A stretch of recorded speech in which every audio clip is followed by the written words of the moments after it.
Salut à tous, merci de nous rejoindre sur Sport FM à l'heure de Plateau Foot Europe, dont voici le sommaire. Décryptage des affiches des huitièmes de finale de la C1 et des 16e de la Ligue Europa. Tirage au sort effectué lundi dernier à Nyon en Suisse. Après sa première défaite en championnat face à Düsseldorf, place ce vendredi au duel des Borussia pour le compte de la 17e levée de Bundesliga ce vendredi. Tout le calendrier des majeurs à découvrir. Ole Gunnar Solskjaer succède à José Mourinho viré mardi. Quelle visage de Manchester United dans les semaines à venir en championnat en attendant les huitièmes de finale de Ligue des Champions en février face au Paris Saint-Germain. C'est le sujet du débat des spécialistes. Présent dans le studio Messanyami, Franck Nunyama, Guten Morgen. Bonjour à toutes et à tous, bonjour le plateau. Roméo Yetor, hola. Hola, Angelo, bonjour à tous les auditeurs. Armel Waba, bonjour. Comment vas-tu? Je vais très bien. En pleine forme, hein? Oui. Ah oui, et Ezekiel Ayataï forfait pour ce jour. On attend en studio Fifi à Sagbavi. Salut également à Elom Adovon, le réalisateur de la vidéo de cette émission que vous pouvez retrouver sur le www.radiosportfmtg.com. La mise en onde est signée Sa Majesté Pelagé Mekoum. Je suis Angelo Folikwe, PFE 529. Bienvenue à tous.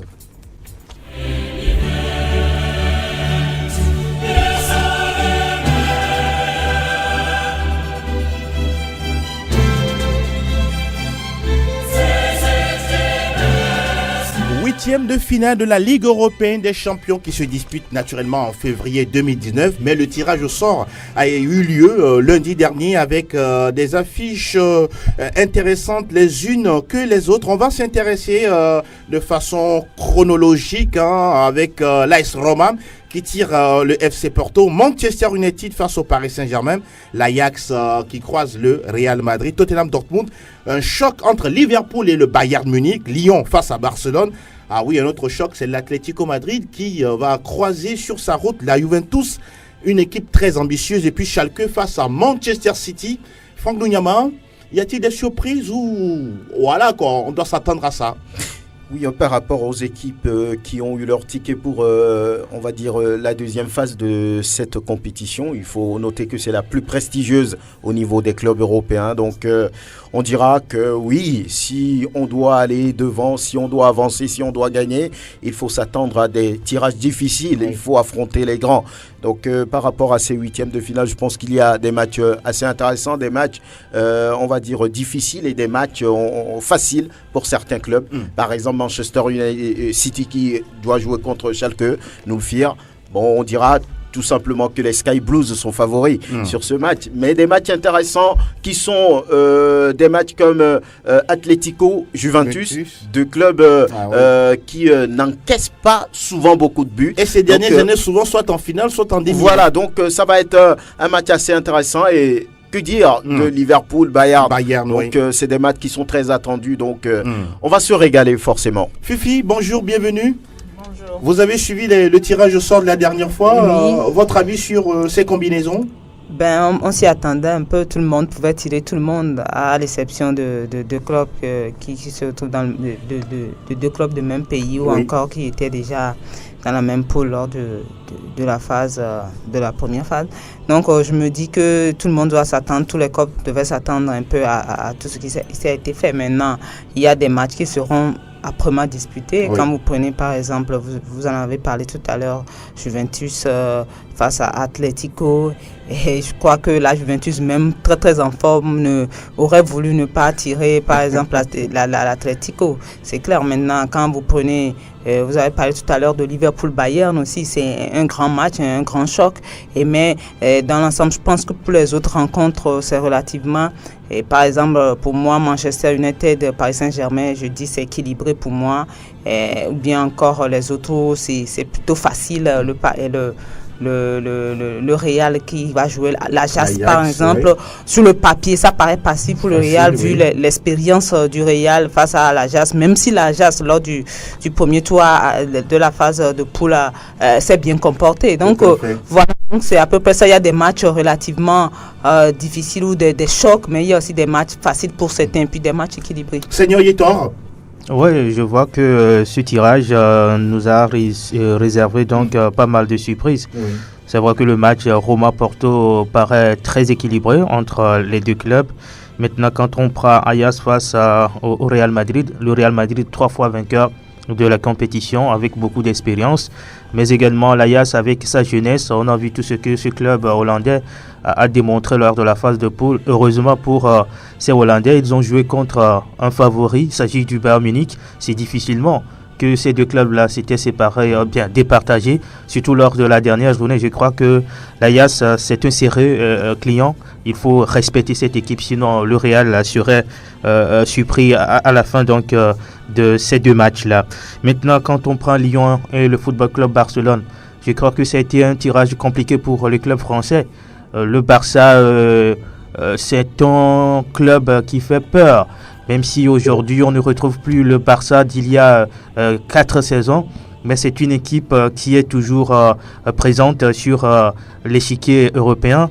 Et je pense que les Lyonnais, tout ce qu'ils ont démontré lors de la phase de poule, s'ils répètent ça, ça pouvait leur jouer un sale tour. Parce que gagner Manchester City et ne pas terminer premier de cette poule-là, c'est compliqué pour un club qui aimerait faire une longue aventure dans cette compétition. Donc les Lyonnais doivent véritablement revoir leur façon de jouer, surtout face au FC Barcelone, parce que le premier match sera très déterminant, surtout que Lyon reçoit. Si jamais le club lyonnais perdait à domicile, ça va être compliqué de pouvoir renverser la vapeur en Espagne. Alors, Ahmed Ouaba, quel commentaire faites-vous après ce tirage au sort? Oui, déjà un premier constat, la première fois qu'il y aura des oppositions anglo-allemandes entre voilà, 3 oppositions, Liverpool, City, oui. Et puis un autre club aussi, je ne m'en souviens plus, voilà. De toute façon, c'est Tottenham, voilà.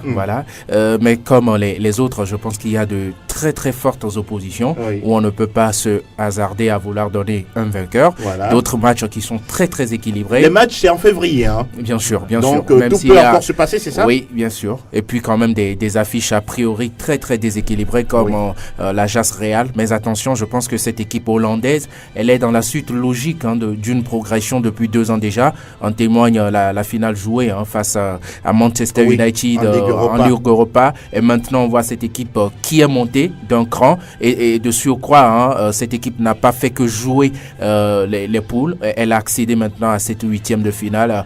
Ça veut dire que c'est une équipe qui a de la valeur. Et quoi que l'on dise, le Real ne doit pas surtout sous-estimer cette équipe. En tout cas, on parlait tout à l'heure de cette date de programmation de ces matchs de 8e de finale. Ce sera en février 2019. Il y a encore pratiquement un mois avant de pouvoir connaître l'état de forme de toutes ces équipes. On rappelle que l'AS Roma va recevoir le FC Porto, Manchester United qui, oui, on le sait très bien, on va en parler tout à l'heure, a un nouveau manager face au Paris Saint-Germain. Tottenham Dortmund également reste un très grand match. Fini pour voilà ces 8e de finale et on va ouvrir rapidement une parenthèse. On va prendre la direction de Madrid où se trouve Dieng Dakonam, l'international togolais de Retafe qui a été élu meilleur joueur de la saison de ce club-là. Buenos días, Dieng Dakonam. Oui, bonjour. Alors, comment vous portez-vous? Il dit qu'il nous reçoit un peu mal. Ah, vous nous recevez mieux maintenant? Ça va mieux? Vous nous écoutez? Oui, je vous écoute maintenant. Alors, on va y aller. Félicitations encore une fois pour le trophée de meilleur joueur de la saison 2017-2018 de Retafe. Alors, un trophée de plus pour votre carrière, Dieng Dakonam. S'il vous plaît, rappelez-moi la question, je vous reçois très, très, très mal. Alors, nous parlions tout à l'heure de votre trophée de meilleur joueur de la saison 2017-2018 de Retafe. C'était en semaine. Encore un trophée individuel pour votre belle carrière qui continue. Oui, c'est un sentiment de joie qui m'anime. Ça fait plaisir. Ça fait plaisir de représenter le Togo sur le plan internationalement. J'ai reçu un trophée la fois dernière par rapport à ma saison faite la saison passée. Et je me sens bien. Je suis très content de moi, très content du travail abattu. Mais du coup, j'aimerais bien remercier les gens surtout ma famille.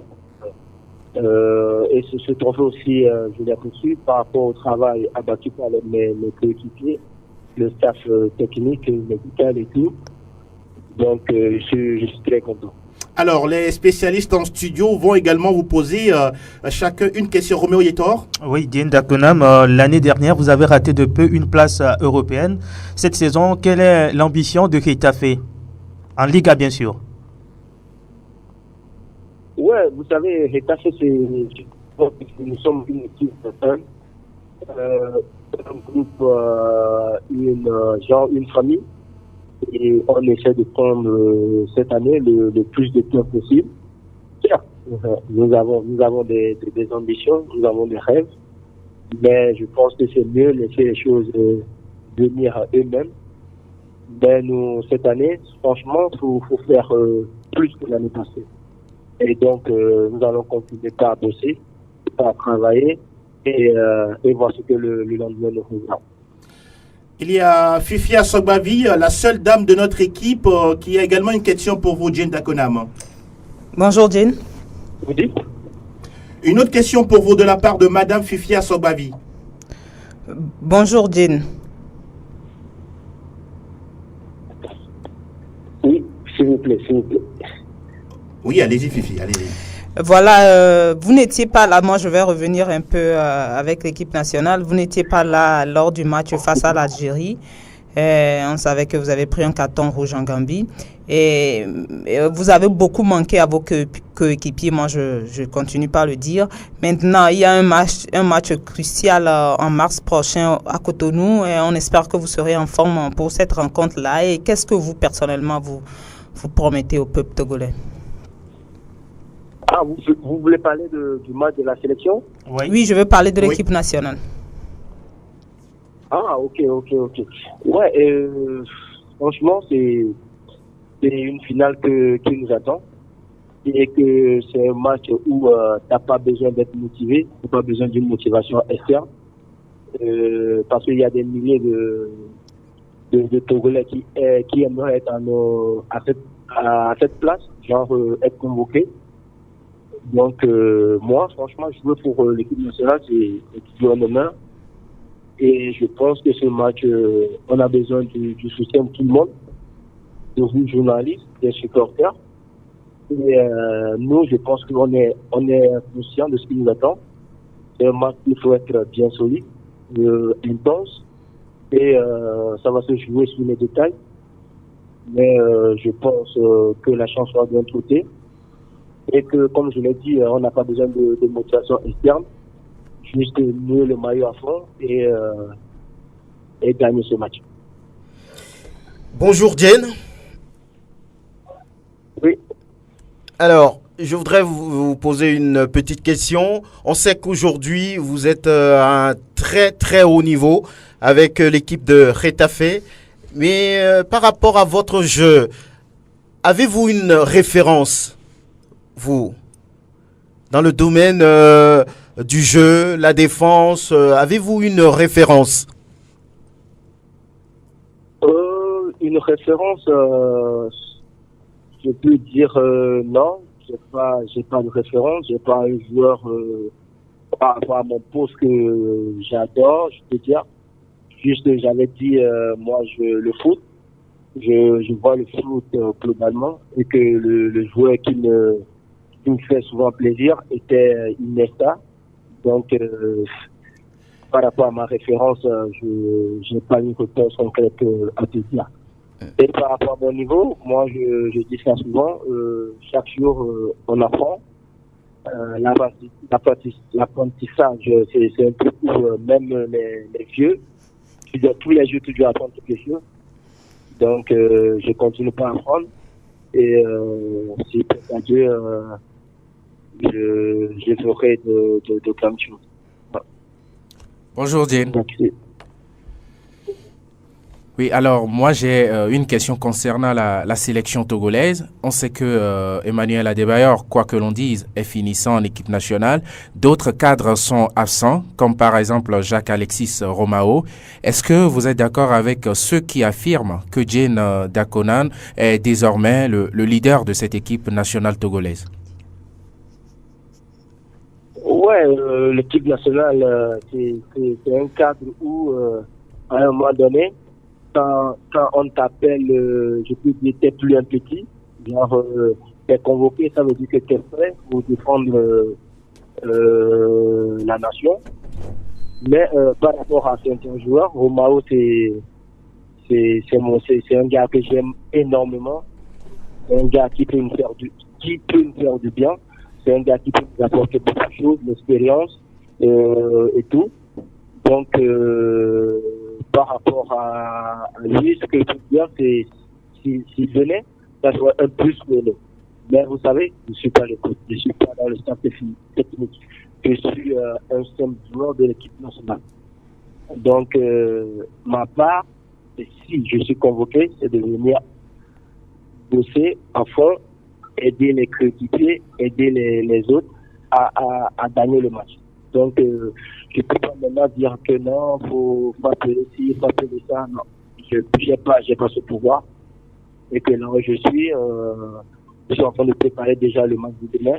Et je donnerai le meilleur de moi.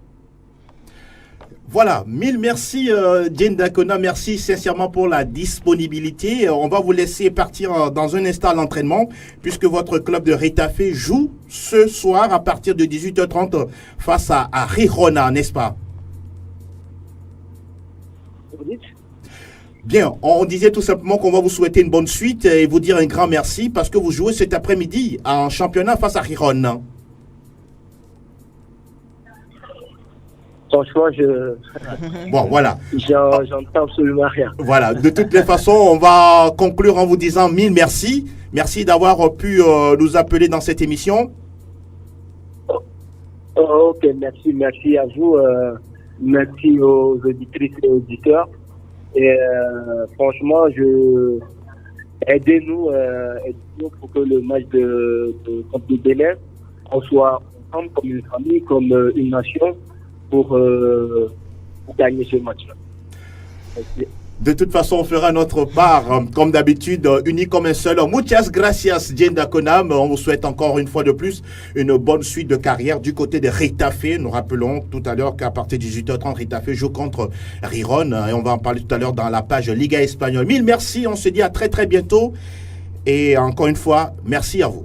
Nous enchaînons, chers spécialistes, avec les 16e de finale de la Ligue Europa. Le tirage au sort a également été effectué lundi dernier, juste dans la foulée de celle des 8e de finale de la Ligue européenne des champions. On a entre autres des affiches comme Bate Borisov, Arsenal, Malmö, Chelsea. Il semble que Arsenal et Chelsea sont les clubs favoris de cette compétition, Armel Ouaba. Oui, bien sûr, bien sûr. Je pense que cette Ligue Europa finit les années où on avait les équipes moyennes, sans bien sûr leur manquer de respect, à savoir Séville, le Shakhtar Donetsk en 2007. Oui. Maintenant, depuis un certain moment, c'est Liverpool, c'est Manchester United, c'est aussi l'Atlético, des équipes pas forcément au même niveau que celles que j'ai citées en premier. Ça veut dire que cette compétition, elle prend de l'ampleur et logiquement ces deux clubs-là sont favoris actuellement. Oui, allez-y. Oui, c'est vrai que ces deux clubs sont favoris, mais attention, il y a Naples, par exemple, qui arrive, je crois l'Inter aussi, qui est là. Il y a la Rome. Qui peuvent venir se frotter également à la fête. Donc, le Shakhtar et puis l'Eintracht Francfort également. Voilà, ce sont des clubs qui arrivent, ils sont éliminés des phases de poule de la Ligue des Champions, qui arrivent aussi en force et qui vont vouloir tout donner pour se qualifier. Quand on sait qu'il y a à la fin un ticket pour la Ligue des Champions de l'année à venir. Donc, ça s'annonce aussi palpitant à ce niveau. Tout à l'heure, Ahmed parlait du renouveau de ce tournoi-là, c'est vrai. Et parce que quand vous prenez aujourd'hui les championnats en Angleterre, ceux qui sont par exemple 6e sont qualifiés, mais ce sont des gros quand même qui finissent à la 6e par exemple. Même en Espagne, c'est la même chose. Donc on aura toujours, à partir de maintenant, des des clubs gros, entre guillemets, en Europa League. Il y a Rennes qui a tiré le Betis Séville. Beaucoup pensent comme le président Olivier Létang le disait la dernière fois, l'essentiel c'est de faire plaisir aux supporters. Mais en faisant plaisir aux supporters. Déjà défaitiste. Il faut se qualifier. Non, c'est juste pour ne pas se mettre la pression. Voilà. Sinon, c'est une très bonne communication. On sait que Rennes, c'est la première fois que cette équipe arrive à ce niveau. C'est déjà bon. S'il se qualifie, ça va être peut-être un bonus. Hein. Oui, justement, le Betis Séville qui a éliminé Milan. Là aussi, c'est le Betis Séville parce que le Milan n'a pas pu gagner là-bas. Et puis, on parlait tout à l'heure de Shakhtar face à l'Eintracht Francfort, une équipe de Francfort qui joue très très fort vers l'avant et qui marque beaucoup de buts, attendu également dans cette compétition. Oui, mais j'ai envie de dire que cette équipe va manquer un tout petit peu d'expérience face à Shakhtar qui a déjà gagné la compétition à 2 reprises. Exact. Donc je pense que ça va être un peu difficile pour les Allemands, mais les réalités d'un match ne sont pas comparables à celui à un autre match. D'accord. Donc je pense que sur un match ou bien sur 2 matchs, les Allemands peuvent faire la différence, mais attention, Shakhtar a beaucoup plus d'expérience, a beaucoup plus de vécu que Francfort. Fini pour les coupes européennes et on ouvre la page des majeurs. English Premier League News. La première ligue anglaise, Mr. Arbel Waba. Oui, que dire? D'abord le calendrier. Ce vendredi déjà, Wolverhampton accueille le leader de la Première Ligue, Liverpool. Demain samedi, on aura beaucoup de matchs, dont Arsenal reçoit Burnley. Il faut noter qu'Arsenal a été défait la semaine passée. City aussi à domicile, ce sera face à Crystal Palace. Chelsea aussi à domicile face à Leicester. C'est Manchester United et bien sûr sans José Mourinho désormais qui se déplace en Pays de Galles pour affronter Cardiff City et cette 18e journée se termine dimanche avec la réception que Everton fait à Tottenham. Entre parenthèses, il faut signaler les qualifications en Ligue Cup de Chelsea et de Tottenham et de Manchester City. Bien sûr. Voilà. C'est bon, on peut y aller? Oui. Autre chose à ajouter? José Mourinho a été limogé. Allez-y rapidement, bien sûr. On va en parler dans le débat naturellement. D'accord, il a été. Donc, on en parlera dans le débat. Le break et autre chose. Salta el Madrid, salta el Barça, arranca el clásico. Está el tiempo de la Liga. Así suena la que recibe de Casemiro, haga la primera, gol. Le championnat des étoiles avec vous, Seigneur Yetor. Et la 17e journée s'ouvre ce soir avec 2 rencontres. Hironan de 10e donc au classement avec 21 points.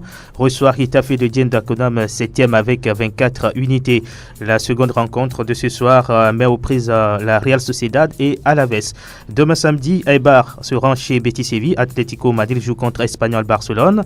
Le Barça se mesure au Celta Vigo. Entre parenthèses, mardi dernier, Léo Messi a reçu donc son 5e soulier d'or européen, récompensant le meilleur buteur des 5 majeurs. Athletic Bilbao joue contre Valladolid. Dimanche, Valence se mesure à Huesca. Leganés a pour adversaire le FC Séville. Le Rayo Vallecano se mesure à Levante. Et puis jeudi, en clôture de cette 17e journée, Villarreal se produit devant le Real Madrid. Alors, le Real joue le mondial des clubs. Exactement, face au club de Al Ain. Je crois que ce sera demain, samedi, du côté, voilà, de l'autre côté. Alors, Roméo, on va un peu discuter sur ce trophée de Dien Dakonam. On en a parlé tout à l'heure en introduction.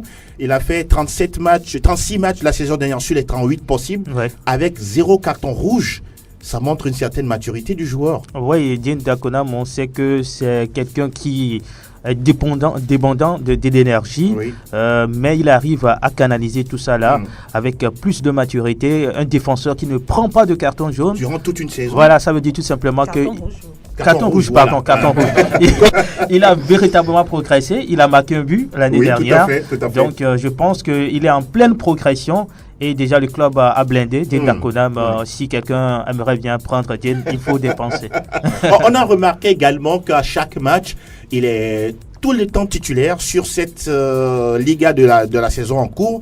18 matchs, 16 fois titulaire. Ah oui. À cette saison. Oui, cette saison. C'est quand même parlant. Non, mais c'est lorsque vous jouez dans l'axe de la défense d'un club européen rétaffé dans la Liga, c'est que vous avez pleinement la confiance des dirigeants de ce club. Oui. Parce que souvent, on dit entre griffes, le poste de gardien, il ne faut pas mettre les nègres dans l'axe de la défense. Non, il faut... réfléchissent pas. Jane a mis tout le monde d'accord. Vous appuyez quelque part là. Oui. Donc Jane a aujourd'hui mis tout le monde d'accord. Oui. C'est un défenseur moderne. Vous allez le voir sur le dernier match. Il a fait une montée, il a fait une frappe enroulée, digne d'un bon attaquant qui malheureusement va s'écraser sur, on va dire, la barre transversale. Donc aujourd'hui, c'est un joueur qui fait la fierté du Togo, qui montre, on va dire, cette force d'un défenseur dans les airs, qu'au sol, oui. il est pratiquement, on va dire, intenable. Donc lorsque vous faites face à Jane, vous faites n'importe quel mouvement, il vous suit. Il ne tombe jamais dans le piège des attaquants. Donc je crois que c'est un défenseur dur sur l'homme et qui est très intelligent, qui commet moins de fautes. Donc aujourd'hui, c'est vraiment une fierté pour le Togo et je suis sûr qu'un jour, il sera dans un grand club comme Manchester, comme le Real. Il a les moyens d'y arriver, oui. Il a toujours souhaité, il rêve de jouer en première ligue anglaise. Il faut y croire, moi j'y crois. Cette saison, il a failli partir. On l'a annoncé après à Leicester, mais ça n'a pas été concluant. Mais je crois qu'il a les potentialités, comme vient de le dire, de jouer en première ligue. Et il a tout. C'était moi, quand nous l'avons connu, il était plutôt latéral. On l'a transformé et avec élégance et avec talent, il assure ce rôle-là en défense centrale et il met tout le monde d'accord. Félicitations. C'est un défenseur polyvalent. Polyvalent, oui, voilà. La dernière fois, un seul être vous manque. Et tout est dépeuplé. On a fait un très bon match face à Amounier. Amounier, il a même pris un ballon là.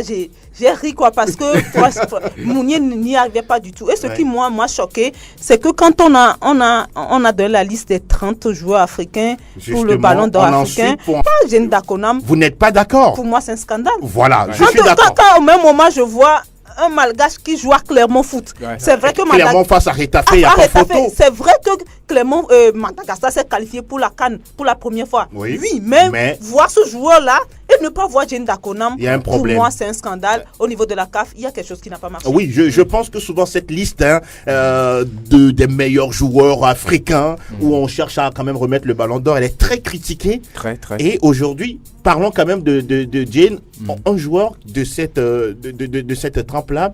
Il faut aussi ne pas être blessé parce qu'on se rend compte que c'est quelqu'un qui a une hygiène de vie assez exemplaire. Ah oui. Le haut niveau aujourd'hui, c'est tellement d'exigences, notamment le point que vous venez de signifier. Il faut une hygiène de vie extrêmement sainte. Il ne faut pas badiner sur tout ce qu'on mange, même les heures où on dort, tout ça. C'est des gens très très réglementés à la seconde sur tout ce qu'ils font. Maintenant, moi je pense que Jane aussi, c'est un point très très essentiel. C'est quelqu'un qui s'est fait très très bien entouré. On le remarque dans les interviews. On sent quelqu'un de très intelligent, quelqu'un de très organisé, qui sait à peu près ce qu'il faut dire, ce qu'il ne faut pas dire. Et aujourd'hui, ça aussi, ça compte au niveau international, au haut niveau. Et puis quand vous faites un tour sur Google, à chaque fois que vous tapez Jane Dakonam, les photos qui viennent, c'est quand même un Togolais en prise avec Léo Messi. Togolais en prise avec Cristiano Ronaldo. Ça, c'est une grosse fierté. En tout cas, on ne cessera jamais de le dire. On ne peut que lui souhaiter beaucoup de bonnes choses, que du meilleur pour la suite de sa carrière. Et nous parlons d'autre chose. Herzlich willkommen zum Bundesliga. Alles über Bundesliga. Alors, Franck Nouyama, en semaine, la première défaite du Borussia Dortmund en championnat. Oui, je pense que ça a été vraiment inattendu. Ça a été face inattendu. À votre équipe, Fortuna Düsseldorf. Oui, vraiment, si c'est cette équipe qui devrait battre Dortmund, moi, je pourrais parier. Mais nous sommes en football et tout est possible. Donc, il fallait que ça arrive un jour pour que les hommes de Lucien Favre se disent, oui, on n'est pas invincible. Exact. Il faut pouvoir continuer l'aventure. Mais je pense que c'est une défaite qui va plutôt faire du bien à ce groupe qui peut-être pensait à un moment, qui était sur les nuages, qui se dit on n'a pas d'adversaire, on n'a pas d'opposition en face. Donc maintenant, je crois que ça a été fait avec quel club aussi. Donc ils vont se dire il y a du travail à faire et il faut pouvoir continuer par travailler. Et ils sont obligés de réagir dès ce soir. Dès ce soir face à Mönchengladbach, les deux Borussia qui vont s'affronter. Donc je pense que ça va être un match intéressant parce que c'est un match entre le premier et le deuxième. Donc ça va être une très belle opposition. Attention à ne pas enchaîner une autre défaite parce que là ça va faire très mal. Mais je pense que les hommes de Lucien Favre ont les moyens quand même de pouvoir tenir et se relever. Armand, vous souriez à l'instant? Oui, rapidement, cette équipe de Dortmund, je la suis extrêmement, pratiquement dans tous ces matchs. C'est une équipe qui se crée beaucoup d'occasions et qui en rate aussi beaucoup.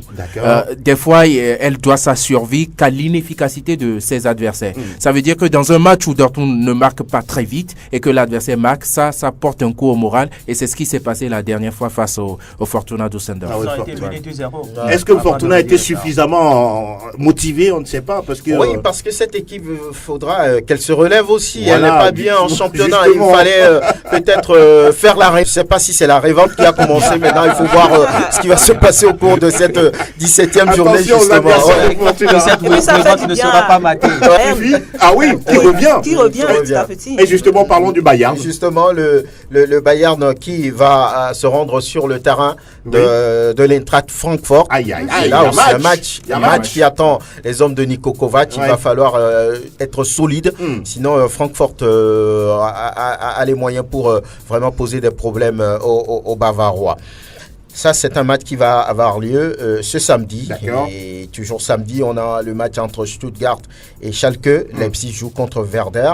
Le Bayer Leverkusen a pour adversaire Hertha Berlin. Hanovre 96 de notre compatriote Ilas Bebou joue contre Fortuna Düsseldorf qui vient de créer la surprise. Nuremberg contre Fribourg. Et puis dimanche, il y a 2 matchs à suivre entre Spurs et Wolfsburg et puis Offenheim, Mayence. En tout cas, le champion d'automne, on le connaît déjà. Naturellement, du côté de cette Bundesliga, ce sont les Borussiens avec la couleur de votre micro. Bien sûr, le jaune. Et là, on fait le frein, on parle d'autre chose.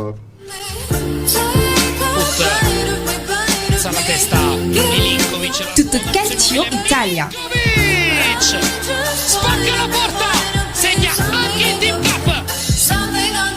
17e chapitre de la Serie A italienne. Il y a déjà eu match mardi dernier entre Bologne et le Milan, 6 scores final 0 partout, ce qui ne permet pas au Milan de pouvoir revenir sur le peloton de tête. Tous les matchs se jouent samedi. La Lazio Rome reçoit Cagliari. Fiorentina est du côté du Milan. C'est Spal Ferrara est plutôt chez le Napoli. Genoa joue contre Atalanta Bergame. L'Udinese sera face à Frosinone. Sassuolo reçoit la formation de Torino. La Juventus accueille l'AS Roma. Est-ce que c'est un choc? C'est un match à suivre puisqu'il y a tellement d'écart entre les deux équipes? Mais ça reste une très belle rencontre. La Roma a qualifié pour les 8e de finale de la Ligue des Champions. Idem pour la Juventus de Turin. Donc ça va être peut-être un match test pour les deux clubs. Et surtout que la Juve, peut-être cette année, c'est de terminer le championnat sans défaite. Donc c'est un match très intéressant.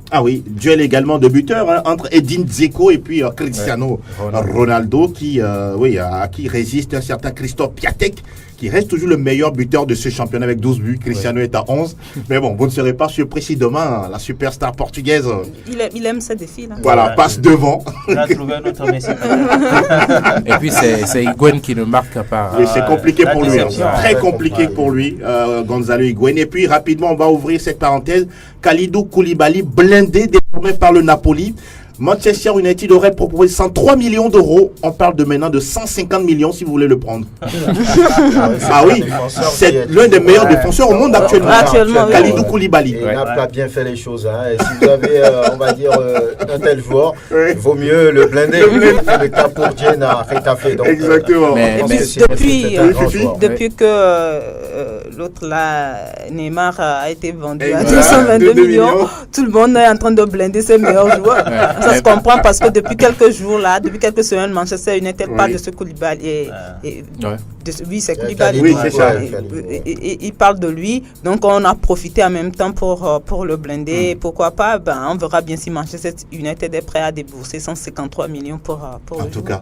Mais en même temps, on a l'impression que ces joueurs ne vont pas forcément terminer leur carrière dans ces clubs. Le Napoli, quoi que l'on dise, il y en a mieux. Et moi, je le souhaite d'ailleurs de voir un jour Kalidou Koulibaly au Real, à Manchester United, parce que c'est aussi une étape à franchir. Exactement. Voilà, dans la carrière. C'est le marché. C'est le marché. Monaco, le champion. Et quel spectacle pour une dernière victoire. 100% Ligue 1, Conforama. Lacazette réussit le sien, 28e but de la saison sous les couleurs de Lyon avant de quitter le club. Alors Fifi, la contestation des Gilets jaunes c'est fini, maintenant on peut parler de Ligue 1. Oui, on l'espère parce que 19e journée. 19e journée, pas de match reporté, voilà. Le football est en train de gagner. Hein. Ah, voilà.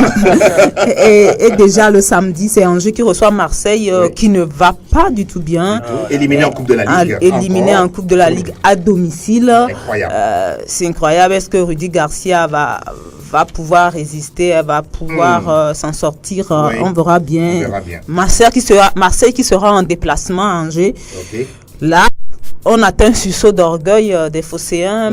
On espère qu'on verra demain. Alors, avec Marseille, il faut espérer. Il faut toujours espérer parce que Marseille vraiment a fait beaucoup de malades ces derniers temps. Parce que là, sur ce match contre Strasbourg, où ils n'ont même pas réussi à gagner dans les séances de tir au but, avec, comment l'appelle-t-on ce défenseur Payet et Rami. Qui se loupe 2 fois dans un même match. C'est incroyable. Ça veut dire que la confiance a fui ce groupe-là. Il faut quand même peut-être un autre discours. Mais ce qui est vraiment difficile, c'est que Garcia a été prolongé. Oui, justement. Donc, ça va être, il faut débourser au moins 10 millions d'euros pour se séparer de lui. Donc, on verra si l'Américain va faire la même chose comme les dirigeants de Manchester. Donc, je pense que c'est difficile, c'est compliqué pour l'Olympique de Marseille. Il va falloir s'asseoir et réfléchir et voir ce qui ne va pas. Alors, Fifi, exceptionnellement, on va parler de Nîmes qui a signé Kevin Denke en pro. Oui. On l'annonçait depuis quelques semaines et c'est formidable pour le jeune de 19 ans. 18 ans. 18 ans. Bientôt 19 ans. C'est pas comme Kylian Mbappé. Il a passé de nombreuses années avant d'avoir 20 ans. Donc Nîmes a réalisé le contrat du jeune Togolais qui est maintenant un joueur professionnel. Il jouait avec l'équipe réserve de Nîmes, mais il était pratiquement le meilleur buteur. Il marquait à tous les matchs et c'est normal de le voir. Ses efforts sont récompensés. Le travail paie toujours. Et on espère le voir maintenant à un très bon niveau, de continuer sa natation et marquer beaucoup de buts en Ligue 1 désormais. Et c'est une bonne nouvelle également pour le Togo. Moi, je me suis dit, si le jeune n'avait pas été appelé avant, c'est là quand même, il faut dire un petit merci à Claude Leroy.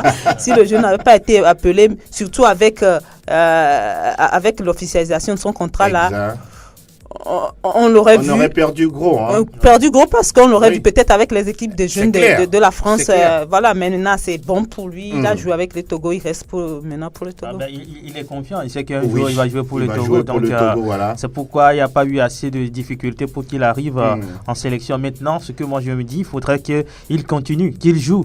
Sinon, le contrat de Urosama Hakim, aujourd'hui, je me demande pourquoi on a signé ce jour-là. Bon, pour l'instant, c'est vrai que vous le dites si bien, il est dans la catégorie certes inférieure du club, mais moi, avec Dakonam, je n'ai pas peur. Si tu travailles réellement, puis tu joues avec...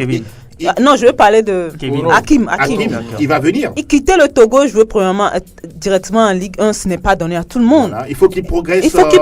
C'est compliqué. On l'a vu avec les clubs en Ligue des Champions, ce n'est pas encore ça le niveau. Maintenant, on sait. Moi, je crois que Lille, en signant 5 ans, c'est que c'est un jeune qui doit passer encore quelques temps. Et qu'il y a une marge de progression. Voilà.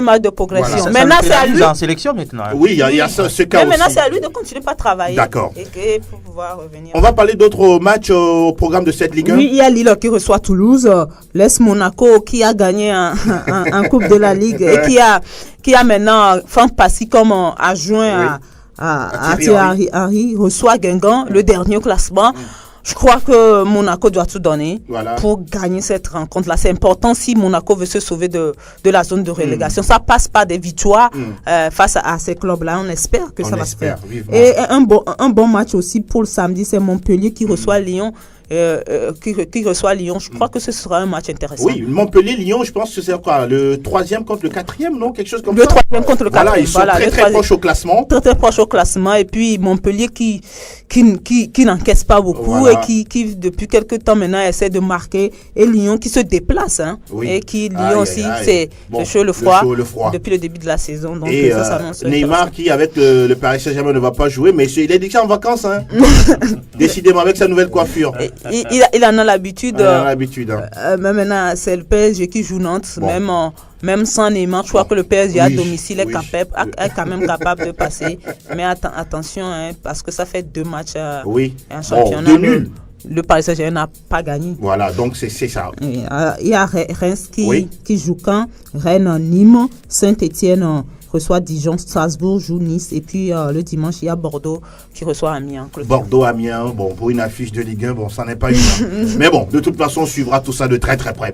Et là, on va vraiment faire un débat sur le cas José Mourinho. Le débat des spécialistes. Les grands joueurs automatiquement ne deviennent pas des grands entraîneurs. Il y a le cas Maradona. Un certain Mancini, il dit Balotelli court, il marche. Des anciens joueurs qui deviennent pour la plupart des grands entraîneurs. La preuve avec Zinedine Zidane, ce qui veut dire qu'ils ont forcément une autre façon de penser le football aujourd'hui. On n'est pas forcément obligé d'être un grand joueur pour être un grand entraîneur, ce que Mourinho a réussi. Mais c'est le côté spirituel, magie, tout ça là. C'est vrai, nous sommes en Afrique, on va me dire que tout peut se passer, mais à 99%, vous gagnez le match sur le terrain. Et l'autre là, on va dire que c'est une chance qui vous a souri. Le débat des spécialistes. Alors, mardi dernier, aux alentours de 9h, Ed Woodward, le vice-président de Manchester United, était au centre d'entraînement des Red Devils à Carrington, discutait avec José Mourinho. 1 heure plus tard, la nouvelle tombe, José Mourinho quitte United. On parle d'un José Mourinho viré, limogé, licencié, remercié. Quel est le terme que vous préférez, Armel Waba? Oui, c'est ça pour moi. José Mourinho, de toute façon, il a été limogé, tout simplement.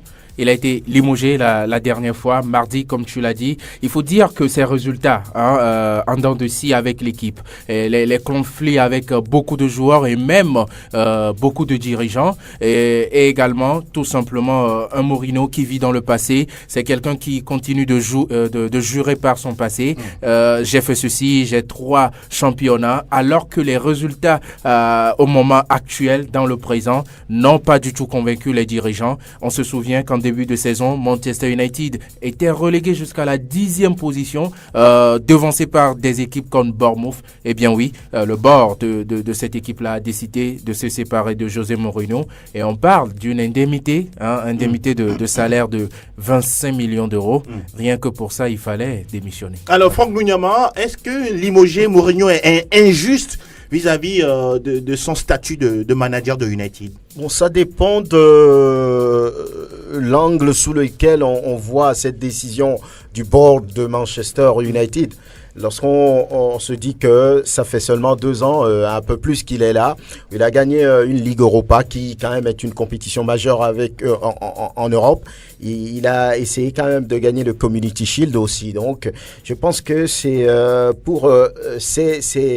j'allais dire, ceux qui aiment le technicien portugais, c'est un peu injuste de pouvoir le renvoyer parce que actuellement Manchester est 6e. 6e, on est qu'à la première partie du championnat et que tout est possible. Maintenant, pour les dirigeants, ce n'est pas le résultat qu'ils attendent. Ils pensent que Manchester United est une institution et que pour ça, justement, il faut des résultats sur le terrain pour que Manchester tienne tête à des clubs comme Manchester City, comme Chelsea, comme Arsenal, comme Liverpool. Or, depuis un moment, ce n'est pas ce qu'on voit. Et puis, les dirigeants ont constaté que Mourinho s'est mis à dos pratiquement tous les joueurs et il n'arrive plus à tirer le meilleur de ces joueurs-là. Et qu'est-ce qu'il faut faire? Il faut pouvoir se séparer de cet entraîneur qui, visiblement, fait le plus mauvais départ de Manchester depuis 25 ans. Donc, je pense que c'est une décision bien mûrie pour les dirigeants. Et à un moment donné, on se dit que c'est du Mourinho. Parce qu'il ne fait jamais plus de 3 ans, bien plus de 2 ans sans créer des problèmes. On se dit peut-être que c'est dans son gène, dans ses habitudes. De créer les problèmes. De créer les problèmes, puisque souvenez-vous, sur 10 ans, il a amassé 75 millions d'euros juste sur ses départs. Des indemnités de départ. Est-ce qu'il le fait sciemment? Bon, je ne saurais le dire, mais peut-être les gens vont pouvoir réfléchir dans ce sens, parce que c'est quel entraîneur où à chaque c'est lui le special one. Peut-être ça lui ressemble. Donc je pense que vraiment dans ces conditions, on n'est pas bien avec les dirigeants, on n'est pas bien avec les joueurs, surtout le joueur le plus cher. À un moment donné, les deux ne pouvaient pas vivre ensemble. Il faudrait que quelqu'un parte, et aujourd'hui les dirigeants ont décidé que ça doit être Mourinho. Alors, Franck a parlé d'un aspect important. Il se met à dos les joueurs, ces acteurs qui sont censés vous donner des résultats. Mais quand il fait ça, c'est quoi la finalité pour José Mourinho? Bon, je crois que Mourinho a une façon de vivre. On connaît bien ce monsieur, c'est quelqu'un qui ne fléchit pas. Quand il prend une décision, il assume. Il sait que voilà, il ne veut pas faire jouer certains frondeurs au risque de perdre son poste, et c'est ce qui est arrivé. Le problème de Manchester United, je pense que ce n'est pas Mourinho. C'est le club lui-même. Depuis le départ de Sir Alex... Mourinho n'est qu'une victime? On peut le dire. Depuis le départ de Sir Alex Ferguson, plusieurs managers sont passés sur le banc de Manchester United. Mais qu'est-ce qu'ils ont fait? David Moyes et les autres, ils n'ont rien fait. Ils n'ont rien fait avec Manchester United. Au moins, Mourinho a pu gagner la Ligue Europa. C'est une compétition majeure en Europe. Je sais que le problème relationnel avec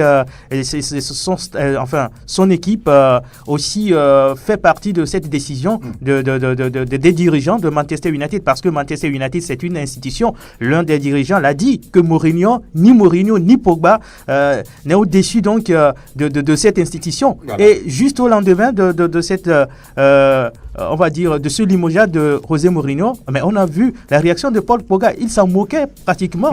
Je pense que c'est pas bien. S'il faut renvoyer les sélectionneurs ou bien les entraîneurs parce que ils se comportent peut-être, entre parenthèses, mal envers les joueurs et les dirigeants, et les joueurs qui sont aussi coupables, il faut les renvoyer.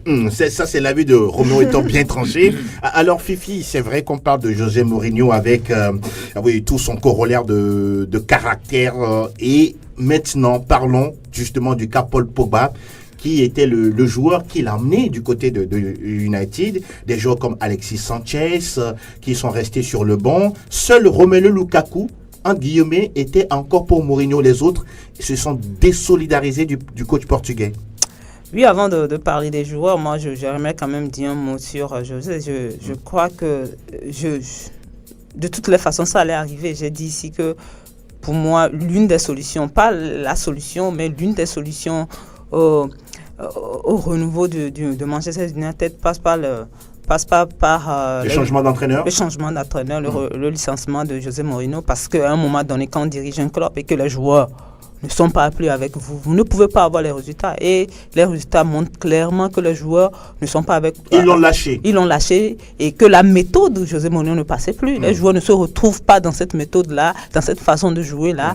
Et l'une des solutions, c'est que José Mourinho s'en aille. Et c'est aujourd'hui fait. Maintenant, on verra les résultats que cela va donner sur le terrain. Maintenant, pour parler des joueurs, oui, je suis d'accord qu'au niveau des joueurs aussi, il y a eu trop de laisser aller. À un moment donné, c'est vrai, vous n'êtes pas d'accord avec l'entraîneur, vous n'êtes pas d'accord avec sa méthode, mais quand même vous devez jouer sur le terrain. Vous devez jouer sur le terrain, mais aussi un peu de respect à sa personne. Oui. Quand on se moque de l'entraîneur après son départ et tout, ce n'est pas bien. Ce n'est pas du tout bien pour des joueurs de cette trempe-là. Maintenant, les limoger, ce serait un peu compliqué. Les renvoyer, ce serait un peu compliqué. C'est souvent pas le cas. C'est souvent pas le cas parce qu'ils ont été achetés à prix d'or. Mais c'est souvent ce qui se passe. Quand ce n'est pas bon, c'est l'entraîneur qui part. Et quand c'est bon, on dit que les joueurs ont bien joué. Mais en tout cas, il faut quand même rappeler à ces garçons-là qu'un peu de respect à José Mourinho. Il est parti, ça ne veut pas dire qu'il n'est pas un grand entraîneur. On a vu tout ce qu'il a fait dans le passé avec les autres clubs. C'est sa méthode qui ne passait pas. Exactement. Et puis la division au sein du groupe qui font qu'aujourd'hui José Mourinho doit partir. Alors, il y a un successeur. Je pense que le ballon est dans le camp de Pogba maintenant. Ces derniers mois, Pogba n'a rien montré.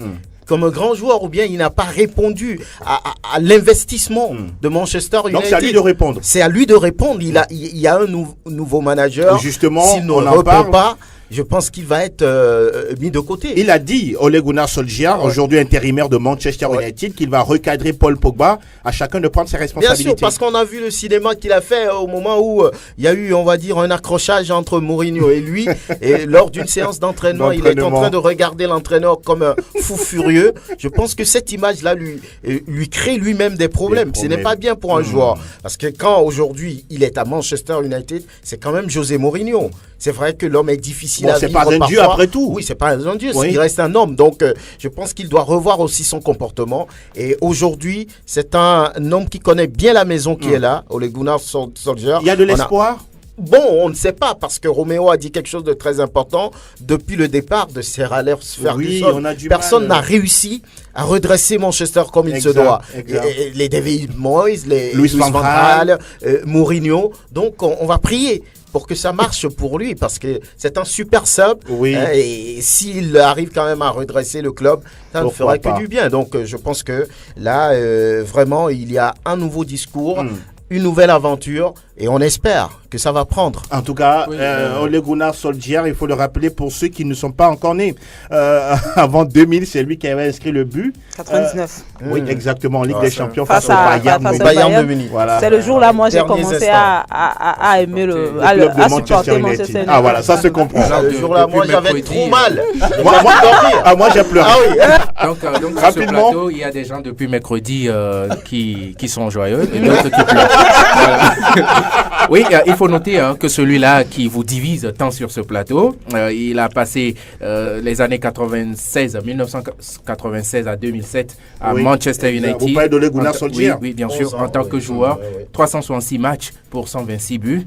C'est pas mal, c'est pas du tout mal. Il sera assisté par Mike Phelan, ancien adjoint de Sir Alex Ferguson. Il connaît bien la maison. Oui, de Michael Carrick. Et puis quand même, il commence déjà à jouer sur la fibre attachement, de l'affect. Quand il dit on a un groupe très très talentueux, des joueurs très talentueux, je pense que ça c'est très bien. Et ça à un moment, ça a manqué à José Mourinho qui traitait ses joueurs de virus quand même. Bon, voilà. Et le match United face à Cardiff, l'ancien club dirigé par Ole Gunnar Solskjaer, vivement la réussite pour lui pour la suite de la carrière d'Ole Gunnar Solskjaer sur le banc de Manchester United. Et nous terminons cette émission.